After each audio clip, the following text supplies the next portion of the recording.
우리 다 같이 기도하심으로 8월 18일 수요일 저녁 예배를 시작합니다. 살아계신 아버지 하나님, 오늘도 우리를 주 안에서 살게 하시고 삶의 현장에서 부지런하고 성실하게 정직하게 살 수 있도록 인도해 주심으로 하루를 마치고 수요일 저녁 예배로 마음의 무릎을 꿇고 나아갑니다. 성령 하나님, 우리 가운데 함께 해주시고 가정에서든 어디서든 하나님을 예배하는 모든 사람들이 하늘 은총을 누리는 복된 시간으로 역사하여 주시옵소서. 오늘 우리 마음속에 이 세상의 소망은 더 없고 하늘 소망만이 우리를 끈다는 사실, 그걸 고백하며 나아가기를 원합니다. 주여, 바른 정직한 신앙이 우리 가운데 솟아날 수 있도록 성령을 통하여 도우시옵소서. 이끌어 주옵소서. 오늘도 마음을 다하여 하나님을 찬송하고 간구하고 기도하며 나아갈 때 하늘에서 들으시고 땅에서 응답으로 역사 경험하는 복된 시간으로 역사하여 주옵소서.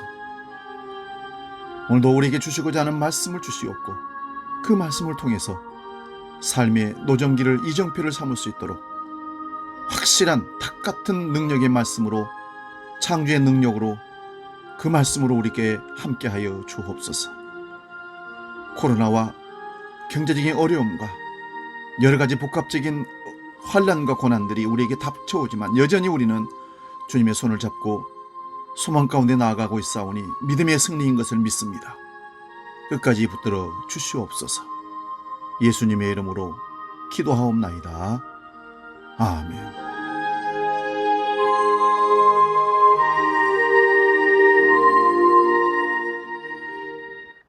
이 시간 우리 찬양합니다. 찬송가 435장 나의 영원하신 기업, 복음 찬양 낮은 해처럼 함께 찬송하며 나아갑니다.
이제 우리 다 같이 사도신경으로 나의 신앙을 정직하게 고백합니다.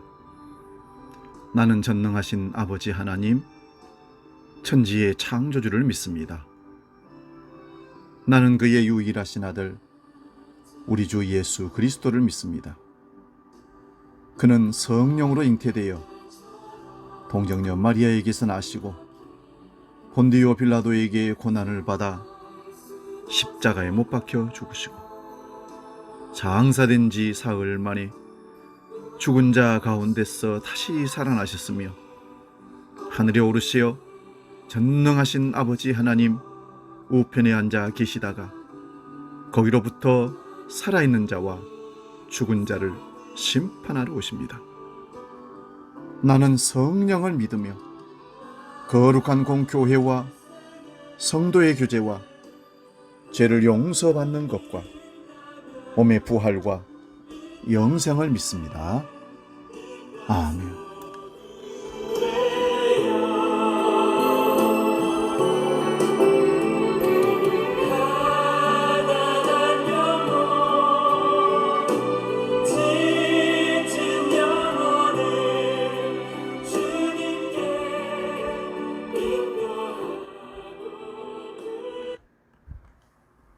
오늘 우리에게 주시는 하나님 말씀은 신약성경 빌립보서 2장 1절에서 4절 말씀입니다.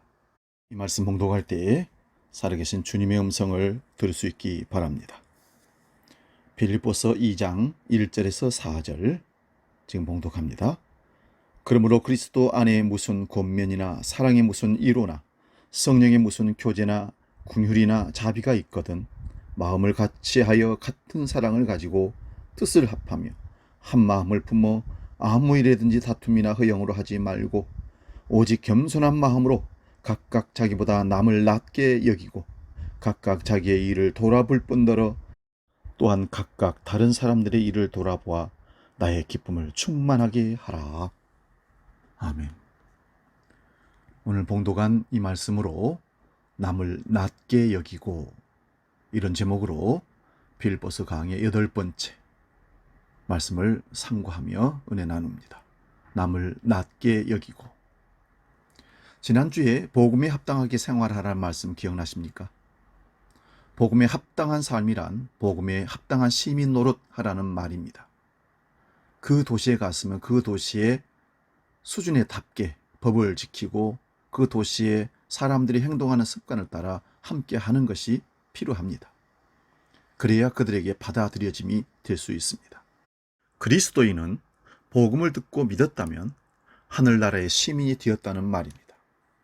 비록 이 땅에 발을 딛고 살지라도 우리의 영원한 시민권은 하늘에 있기에 삶의 방향과 목적이 달라지는 것이 지극히 당연한 일입니다.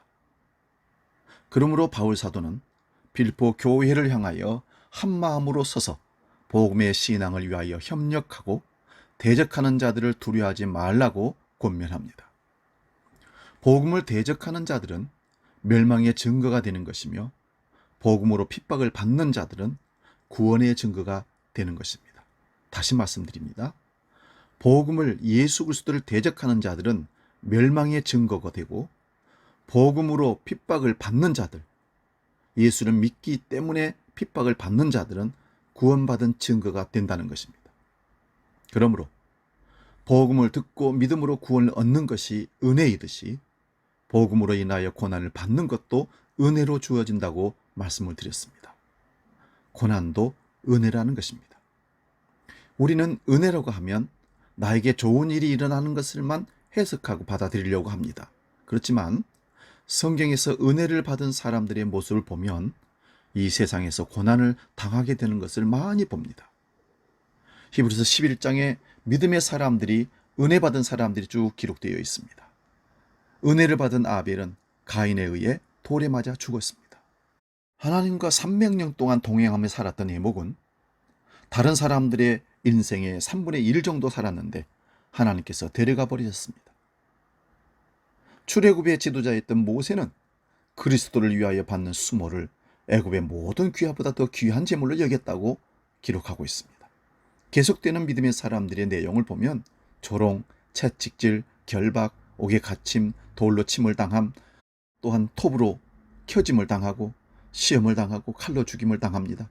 또한 그들은 집에 살 수가 없어서 양과 염소의 가죽옷을 입고 떠돌아다닙니다. 궁핍합니다. 환난을 당합니다. 학대를 받았습니다. 광야와 산과 동굴과 토굴에 유리하였습니다. 여기에 나오는 내용들은 이름도 나오지 않는 사람들의 믿음의 사람들의 모습들입니다. 이러한 믿음의 사람들이 스스로 이 길로 가겠습니까?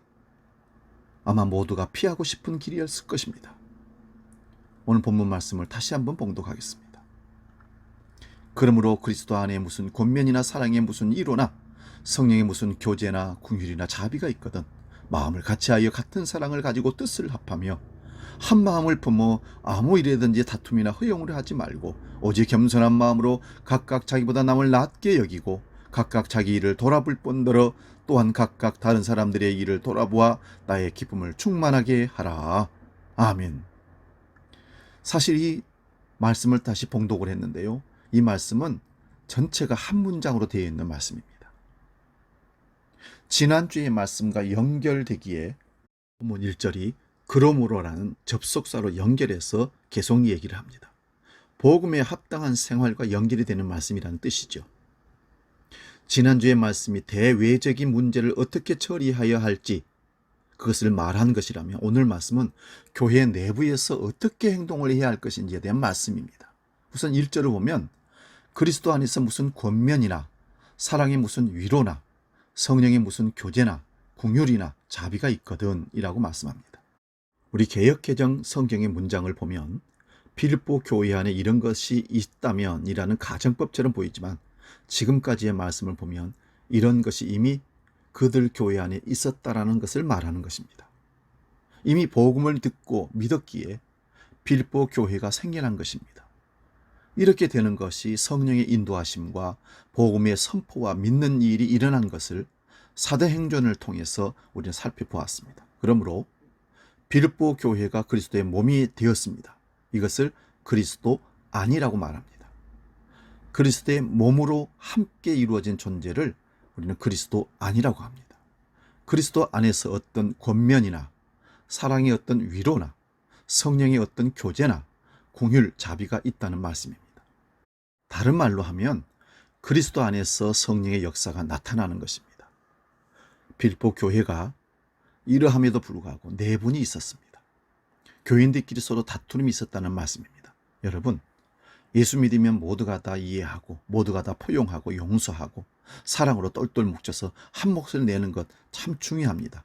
그것이 주님께서 원하시는 기도입니다. 아버지가 아들과 성령이 하나인 것처럼 저들도 하나가 되게 하려고 요한복음 17장에 예수님이 이 세상을 떠나시면서 대제사장적 기도를 하신 것도 그겁니다. 그런데 오늘날 이 세상에 우리가 사는 세상에 교회 안에 이렇게 하나가 되어서 서로 용서하고 모든 사람이 한 목소리를 내면서 산다는 것, 그것이 성령 안에서 가능한 일이지만 사실 그렇지 못한 것이 교회입니다. 성령의 인도로 복음이 선포되고 그리스도 안에서 성령의 역사들이 있는데도 불구하고 서로 다툼이 일어나는 일이 무엇일까요? 우리는 태어날 때부터 타락한 아담의 후손으로 태어납니다. 인본주의자들은 이런 말씀을 결코 인정하지 않습니다. 자신의 이성적인 판단으로 용납할 수 없는 이론이기 때문에 결코 용납하지 않습니다. 그러므로 성경의 말씀을 하나님의 계시로 받아들이는 사람들은 자신의 인본주의적인 가치 판단이 무너져 내려야만 이 말씀을 믿고 받아들일 수 있는 내용입니다.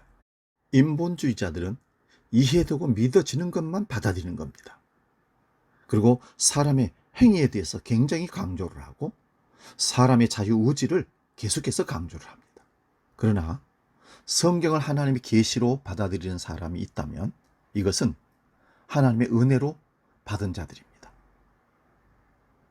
이런 자들은 성경을 하나님의 계시로 받아들이게 됩니다. 그렇게 되면 자신이 죄악 중에 잉태한 사실을 인정하게 됩니다.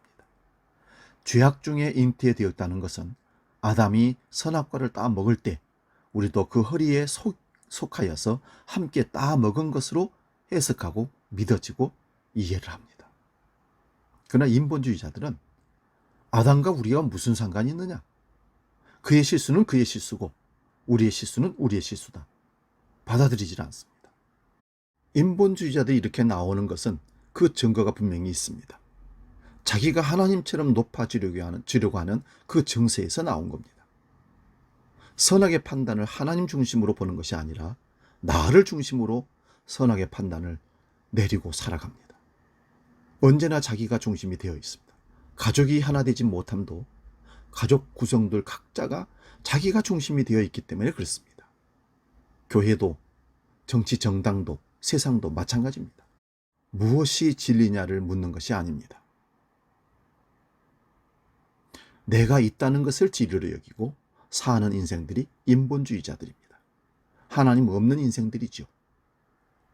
그러므로 나의 존재를 정당화해주고 행복하게 해주는 것을 진리로 여기는 것이 자기 중심의 선악체계를 가지고 있는 타락한 인생의 실상입니다.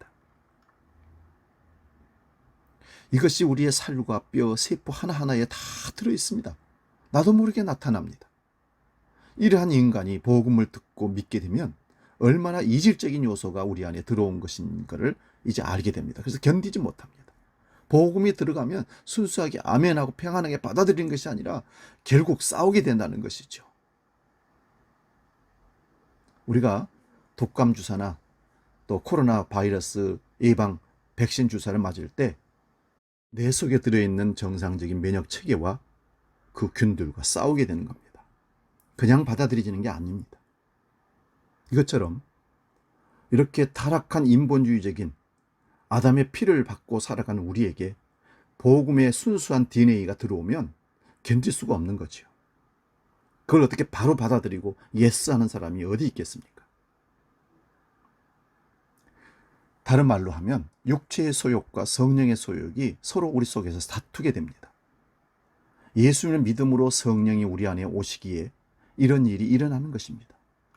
예수님을 믿지 않는다면 이런 갈등을 결코 할 필요가 없고 일어나지도 않습니다. 자기 육체의 욕심을 따라 정욕을 따라 풍속을 따라 살아가는 것입니다. 그거는 어려울 일이 결코 아닙니다. 그런데 예수님을 믿음으로 갈등이 일어나고 있다는 것은 성령이 임하여 다른 욕구가 우리 안에 일어나는 증거라는 겁니다. 그러므로 빌립보 교회가 그리스도 안에서 어떤 권면, 사랑의 위로, 성령의 교제, 긍휼, 자비가 나타나고 복음을 위하여 협력하는 일들이 일어남에도 불구하고 서로 교회 안에 다툼이 있는 것입니다. 본문 2절을 봅니다. 마음을 같이하여 같은 사랑을 가지고 뜻을 합하며 한 마음을 품으라 말씀합니다. 한 성령이 임하여 한 믿음을 가지게 되었는데도 육체의 소욕이 있기에 서로 자기가 옳다고 주장하는 일이 일어납니다. 그래서 빌립보 교회에 마음을 같이하여 같은 사랑을 가지고 뜻을 합하며 한 마음을 품으라고 하지만 이렇게 말하는 바울도 심히 다툰 적이 있습니다. 사도행전 15장 36절에서 41절 말씀 봅니다. 며칠 후에 바울이 바나바 들어 말하되 우리가 주의 말씀을 전한 각성으로 다시 가서 형제들이 어떠한가 방문하자 하고 바나바는 마가라 하는 요한도 데리고 가고자 하나 바울은 밤빌리아에서 자기들을 떠나 함께 일하러 가지 아니한 자를 데리고 가는 것이 옳지 않다 하여 서로 심히 다투어 피차 갈라서니 바나바는 마가를 데리고 배 타고 구브로로 가고 바울은 신라를 택한 후에 형제들에게 주의 은혜의 부탁함을 받고 떠나 수리아와 길리기아로 다니며 교회들을 견고하게 하니라. 사도행전 15장에서 사도들이 모여서 아주 중요한 결정을 내립니다. 유대인이나 이방인이나 주 예수의 은혜로 구원을 받는다는 결정이죠. 세례나 율법을 지켜서 구원 얻는 것이 아니라 하나님의 은혜로 구원 얻는다는 사실을 공포하게 됩니다. 신분이나 인종이나 국가가 차별이 없습니다. 이 예루살렘 공의회 후에 바울이 바나바에게 그동안 복음을 전한 곳에 다시 가서 그 형제들을 방문하자고 합니다. 그런데 바나바가 자기 조카 마가를 데리고 가자고 하니까 바울이 마가가 중도에 포기하고 돌아가서 우리가 얼마나 곤란을 당했는데 그 포기한 자를 데리고 가는 것이 옳지 않다고 합니다. 그러자 서로 심히 다툼이 있었다는 거지요. 바나바가 바울을 추천하였습니다. 그리고 함께 안디옥에서 파송을 받아 여러 곳에 복음을 전한 그런 특별한 둘의 동역자 사이입니다. 그런데 두 사람이 서로 심히 다퉜다고 하는 모습을 보면 같은 영이 임하여 같은 줄을 믿어도 다툼이 일어난다는 사실을 발견하게 됩니다. 그러나 하나님의 일은 인간의 이러함에도 방해를 받지 않습니다. 우리가 다투고 안 한다고 해서 하나님의 일이 안 되는 게 아니라는 얘기죠. 오히려 바나바와 마가가 따로 가고 바울과 실라가 따로 감으로 복음은 더욱 진전이 일어나게 됩니다. 우리가 빌립보서 1장에서 이미 살펴보았습니다마는 바울이 복음을 전하다가 옥에 갇히니 바울을 사랑해서 더욱 담대히 복음을 전하는 자들이 나타납니다. 그런데 바울을 시기하여 자기들의 옳음을 나타내려고 열심히 복음을 전하는 자도 나왔다는 것이죠. 이들은 이렇게 함으로 바울을 괴롭게 하려고 한 것입니다. 그러나 이렇게 전하나 저렇게 전하나 다른 복음이 아니라면 그리스도가 증거되는 것으로 인하여 바울은 기뻐한다고 고백합니다. 바울도 이런 고백이 나오기까지 수많은 연단들이 있었던 것입니다. 복음을 전하는데도 살 소망까지 끊어지는 그런 고난이 가중되었습니다. 이러한 고난을 통하여 자신을 의지하지 않고 죽은 자를 다시 살리시는 하나님만을 의지하게 되었다는 것입니다. 보면 3절을 봅니다. 아무 일에든지 다툼이나 허영으로 하지 말고 오직 겸손한 마음으로 각각 자기보다 남을 낮게 여기라 말씀합니다. 아무 일이라도 다툼이나 허영으로 하지 말라 합니다. 흔히 교회 일을 한다면서 선한 경쟁이라는 미명하에 교인들끼리 경쟁을 시킵니다. 너를 몇 명 하면 무엇을 주겠다. 냉장고를 주겠다. 자전거를 주겠다. 그래서 우리들이 사실 그런 일들을 많이 해왔었습니다. 그래서 교회는 사실 일체의 경쟁이 없어야 하는 곳이 교회이기도 합니다. 그리스도와 함께 죽은 자들이 무슨 경쟁을 해서 1등, 2등, 3등을 뽑겠습니까? 신앙의 동료를 위해서 그런 자료가 필요하기는 하지만 그걸 통해서 사람들을 줄 세우게 한다는 것은 안 되는 겁니다. 이런 말씀을 드리면 운동장에 달리기 하는 자가 상 받기 위해 달려가는 말씀이 무엇이냐고 질문하고 반문하는 사람이 있을지 모르겠습니다. 그것은 달리는 방향성에 대한 내용입니다. 생명도 아닌 것과 썩어질 것을 구하거나 남들보다 더 큰 상을 노리고 달려간다면 그것은 다툼과 허영이 아닙니까? 내가 열심히 노력하여 하늘나라에서 남보다 낫게 되려고 금면류관을 쓰려고 경쟁을 하면서 성경을 읽고 교회 안에서 어떤 경쟁을 통해서 1등 하려고 하는 그런 노력을 한다는 것은 사실 다툼과 허영입니다. 보면 4절을 봅니다. 각각 자기 일을 돌아볼 뿐더러 또한 각각 다른 사람들의 일을 돌아보아 나의 기쁨을 충만하게 하라고 권면합니다. 바울 사도가 나의 기쁨을 충만하게 하라는 것은 바울이 그리스도의 사도로서 말하는 것입니다. 바울 자신의 기쁨을 위하라는 것이 아니라 이렇게 하는 것이 그리스도의 기쁨이라는 것입니다. 교회에 다니는 사람들이 교회 일을 하나님의 일이라고 생각하면서 열심히 일합니다. 그런데 이런 일들을 하면서 개인적인 공적을 쌓음으로 개인적인 상이 많다고 하면 자기 일만 열심히 할 것입니다. 남의 일을 돌아볼 틈이 없을 것입니다. 내가 1등을 해야 되니까. 그래서 저 사람이 가서 흔들어 놓고 전도했던 그 사람을 내가 가서 이름 써가지고 와서 등록을 해버리는 그런 일도 벌어지면서 복음을 전하는 귀한 하나님의 일을 감당하면서 마음 상하는 일이 벌어지는 것을 많이 봤습니다. 이러한 개인주의적인 가치가 교회 안에서는 통하지 않아야 하는 겁니다. 하루 종일 일한 사람과 하루에 1시간 일한 사람의 품삯이 같은 나라가 하나님의 나라입니다. 하나님의 나라는 은혜와 긍휼의 나라인데 오늘날 교회를 보면 개인적인 성과주의로 변한 것이 사실입니다. 교회가 세상이 되어버린 것을 우리는 세속화라고 말합니다. 에베소서 4장 1절에서 6절 말씀 봅니다. 그러므로 주 안에서 갇힌 내가 너희를 구원하노니 너희가 부르심을 받은 일에 합당하게 행하여 모든 겸손과 온유로 하고 오래 참음으로 사랑 가운데서 서로 용납하고 평안에 매는 줄로 성령이 하나 되게 하신 것을 힘써 지키라. 몸이 하나요 성령도 한 분이시니 이와 같이 너희가 부르심의 한 소망 안에서 부르심을 받았느니라. 주도 한 분이시요 믿음도 하나요 세례도 하나요 하나님도 한 분이시니 곧 만유의 아버지시라. 만유 위에 계시고 만유를 통일하시고 만유의 가운데 계시도다. 아멘. 여러분, 교회가 무엇입니까? 그리스도의 몸입니다. 예수 그리스도의 피로 구속한 성도들이 그리스도의 몸입니다. 이 몸은 하나의 몸입니다. 성령도 한 분입니다. 소망도 하나입니다. 주님도 한 분입니다. 믿음도 하나입니다. 세례도 하나입니다. 하나님도 한 분입니다. 그러므로 세상의 교회는 하나뿐입니다.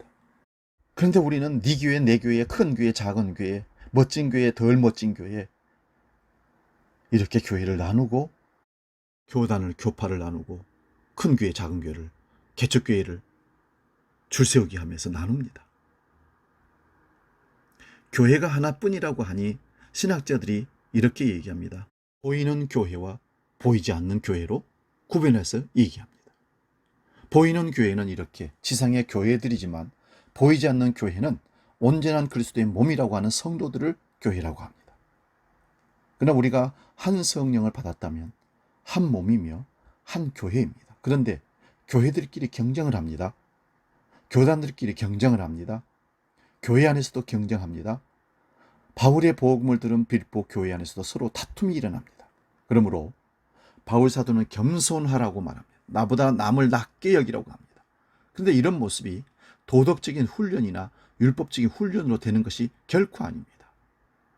그럼 어떻게 그것이 가능할까요? 본문 1절을 다시 보면 그리스도 안에서라고 시작합니다. 전체 문장이 한 문장이라고 말씀드렸습니다. 그러므로 바울 사도가 하는 모든 내용도 다 그리스도 안에서 보아야 합니다. 우리가 예수님을 믿는다는 것은 그리스도 안에 있는 것입니다. 그리스도 안에 있다는 말씀은 우리가 그리스도 안에 있는 것만이 아니라 그리스도가 우리 안에 계시는 것입니다. 그러므로 한 몸이라는 것입니다. 이렇게 한 몸의 지체라면 서로 다툼과 시비가 없는 것이 당연한 것입니다. 그런데도 빌립보 교회나 오늘날 교회 안에 다툼이 있다는 것은 우리의 옛사람이 있기에 자꾸 그런 일들이 벌어지는 겁니다. 그러므로 교회가 한 몸으로 유지되는 것은 나보다 남을 낮게 여기는 그런 행동에서 시작되는 겁니다. 빌립보서 2장 5절 말씀입니다. 너희 안에 이 마음을 품으라. 곧 그리스도 예수의 마음이니.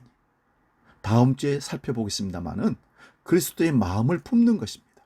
그리스도께서 하나님과 동등됨을 취할 것으로 여기지 아니하시고 자기를 비워 십자가를 죽기까지 복종하시며 지신 것, 이것은 그리스도의 마음입니다.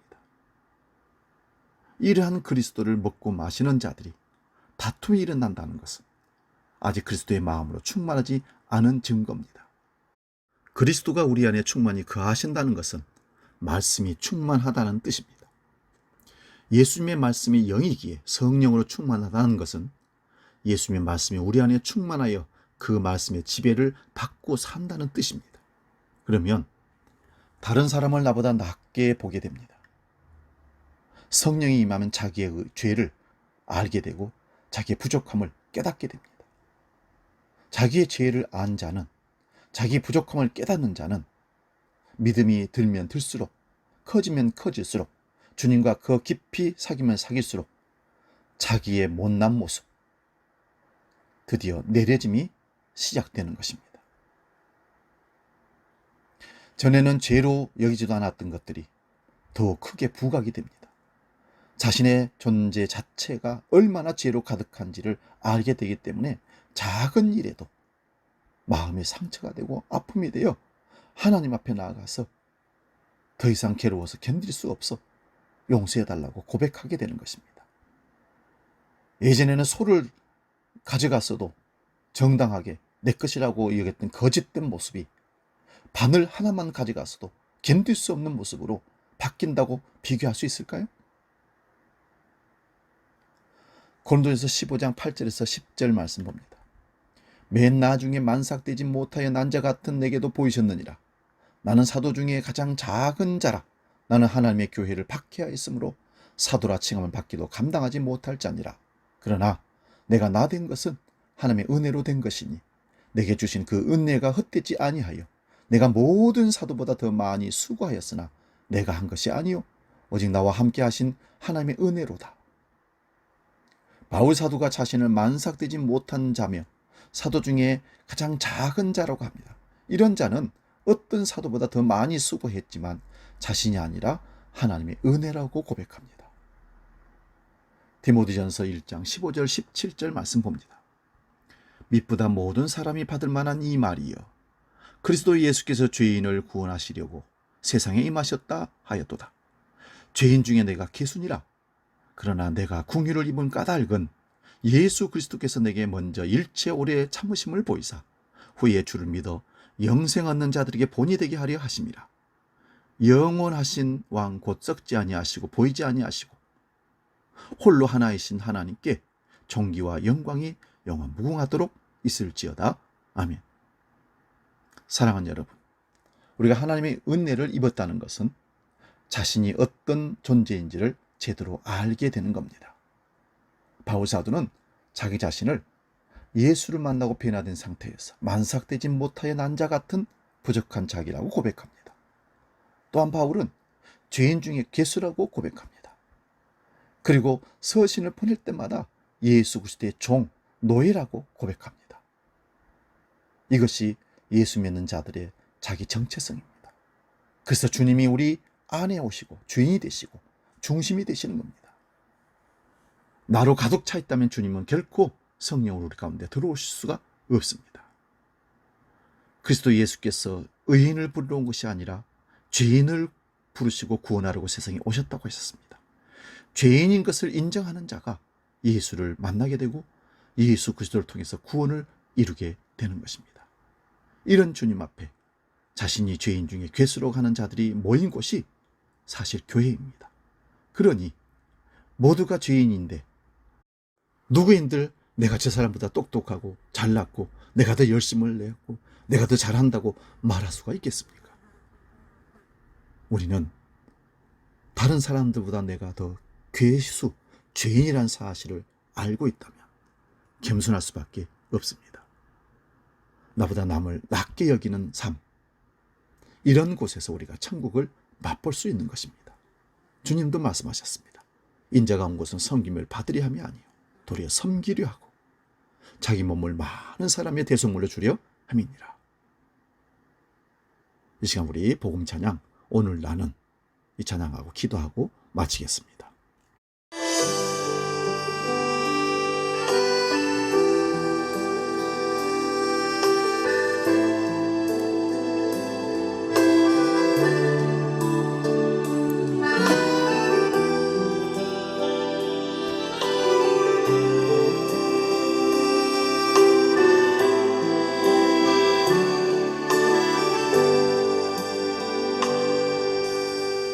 내가 먼저 손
아버지 하나님, 교회 안에 나보다 남을 낮게 여기는 겸손한 자들이 있어지기를 원합니다. 세상과 다른 곳이 교회라고 했습니다. 그렇다면 그리스도 예수를 몸에 담고 주인된 삶을 살아내는 참된 그리스도인이라면 아무리 약한 지체라도 귀하게 여기고 높여줄 수 있는, 주님이 이 땅에 오셔서 삶으로 본을 보이셨던 그 삶을 살아내는 우리가 되게 하여 주시옵소서. 남편을 높여주고 아내를 높여주고 자녀들을, 부모를 높여주고 성도들을 높여주는, 그래서 그리스도의 참된 삶의 모범을 실천할 수 있는 우리 모두가 되게 하여 주시옵소서. 높아지려 하고 커지려고 하고 으뜸이 되려고 하는 자에게 종이 되고 섬기는 자라고 말씀하신 주님의 음성이 우리 가운데 날마다 들려지게 해 주옵소서. 오늘도 우리 가운데 성령으로 친히 함께 하셔서 주신 말씀이 잘 박힌 못처럼 기억나게 하소서. 세상 가운데 신앙 삶에서 반드시 실천할 수 있는 능력의 말씀으로 우리를 이끌어 주시옵소서. 이제는 우리 주 예수 그리스도의 은혜와 아버지의 크신 사랑과 성령님의 감동 교제의 역사 충만케 하심이 수요일 저녁 예배로 나보다 남을 낮게 여기는 삶을 살기로 결단하며 나아가는 모든 우리 주한 백성들 머리 위에, 믿음의 권속들 위에 영원히 함께 계시기를 간절히 축원하옵나이다. 아멘. 손해볼 수